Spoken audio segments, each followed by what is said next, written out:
अस्सलाम वालेकुम दोस्तों, मैं हूं खालिद रज़ा और आप देख रहे हैं रज़ा इलेक्ट्रॉनिक्स यूट्यूब चैनल। दोस्तों, आज की इस वीडियो में हम सिमटेक के 100 एम्पेयर के MPPT चार्ज कंट्रोलर के इंस्टॉलेशन और इसके रिज़ल्ट के बारे में डिस्कस करने जा रहे हैं और इसके प्राइस पे भी डिस्कस करेंगे।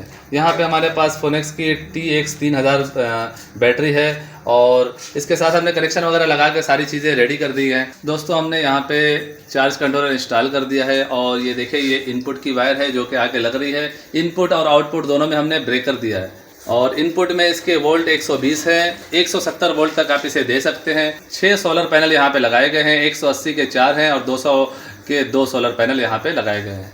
और यहाँ पे एक क्राउन का इन्वर्टर भी है जो कि 220 वोल्ट इस्तेमाल करने के लिए लगाया गया है।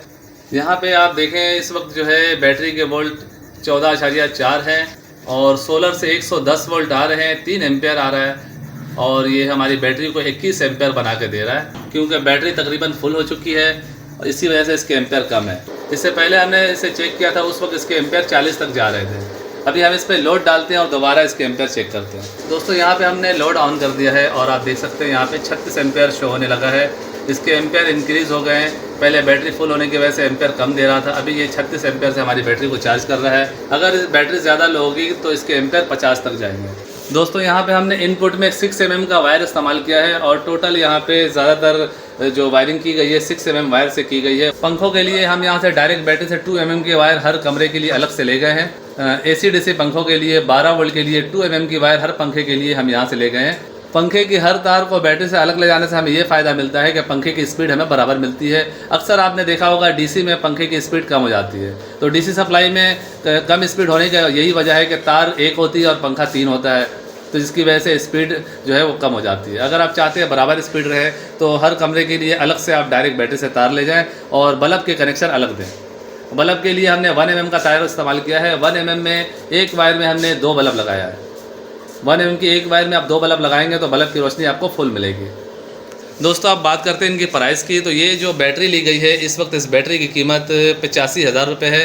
85,000 रुपये में ये 230 एम्पेयर की बैटरी ली गई है और ये जो कंट्रोलर है इसे हाल फिलहाल ही परचेज़ किया गया है और सिमटेक के इस MPPT चार्ज कंट्रोलर की प्राइस 29,000 रुपये है, जो कि 100 एम्पेयर है और हाइब्रिड है। यहाँ पे 6 सोलर पैनल लगाए गए हैं, जिसमें 180 वाट के 4 सोलर पैनल हैं जो कि पहले से दिए गए थे और 2 सोलर पैनल अभी लगाए गए हैं हाल फिलहाल, जो कि अभी परचेज़ किया गया है। लिनो कंपनी का 2 सोलर पैनल यहाँ पे लगाया गया है।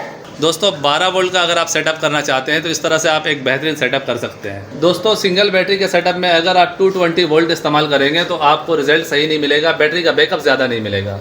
अगर आपको सिंगल बैटरी में बैटरी का बैकअप ज़्यादा चाहिए तो आप उसके लिए ज़्यादातर 12 वोल्ट की चीज़ें इस्तेमाल करें, 12 वोल्ट के पंखे, 12 वोल्ट के बल्ब इस्तेमाल करें और 220 वोल्ट का इस्तेमाल कम से कम करें। जैसे कि अगर आपके घर में LCD वगैरह है, छोटे मोटे लोड चलाने के लिए आप इस तरह से एक इन्वर्टर लगा लें और बाकी चीज़ें जो हैं वो आप 12 वोल्ट के इस्तेमाल करें। 12 वोल्ट की चीज़ें इस्तेमाल करने में, AC/DC पंखे इस्तेमाल करने में आपको जो है बैटरी का बैकअप ज़्यादा मिलेगा। दोस्तों, इस इन्वर्टर के अलावा ये MPPT चार्ज कंट्रोलर और बैटरी और सोलर पैनल वगैरह के अगर हम बात करें तो तकरीबन 2 लाख रुपए में ये सेटअप लगाया गया है। सो फाइनली दोस्तों, मेरी आज की ये वीडियो यहीं तक थी। वीडियो के बारे में कमेंट सेक्शन में अपनी कीमती राय ज़रूर दीजिएगा। वीडियो को लाइक भी कर दीजिएगा, दोस्तों को भी शेयर कीजिएगा। चैनल में नए हैं तो चैनल को सब्सक्राइब करके बेल आइकन भी प्रेस कर दीजिएगा। अपना और अपने प्यारों का बहुत सा ख्याल रखिएगा, दुआ में याद रखिएगा। मिलते हैं नेक्स्ट वीडियो में, तब तक के लिए अल्लाह हाफिज़।